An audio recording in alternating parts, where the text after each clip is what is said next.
একটি ভারতীয় যুদ্ধবিমান ভুলবশত পাকিস্তানি সামরিক বাহিনীর ট্রেনের খুব কাছে চলে যায়। তখনই পাইলট বুঝতে পারেন যে ট্রেনটিতে ভারী অস্ত্র বোঝাই করা আছে। তিনি এই রিপোর্ট তার বিমান ঘাঁটিতে পাঠানোর জন্য তার যুদ্ধবিমানটিকে ঘোরায়। ঠিক তখনই পাকিস্তানি বাহিনী হঠাৎ আক্রমণ শুরু করে। পাইলটের বিমান উড়ানোর দক্ষতা অসাধারণ ছিল। তিনি শত্রুকে পরাস্ত করার জন্য বেশ কয়েকবার চেষ্টা করে, কিন্তু দূরত্ব খুব কম ছিল এবং বিমানের জ্বালানির ট্যাঙ্ক শত্রুর গুলিতে গুলিবদ্ধ হয়েছিল।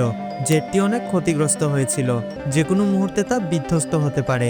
পাইলট তৎক্ষণাৎ পাহাড়ের দিকে মুখ ঘুরিয়ে নেন এবং কয়েক সেকেন্ডের মধ্যেই তিনি তার যুদ্ধবিমানটিকে মাউন্টেন টানেলের মধ্যে দিয়ে প্রবেশ করিয়ে নেয় এবং সোজা ট্রেনের দিকে আসে।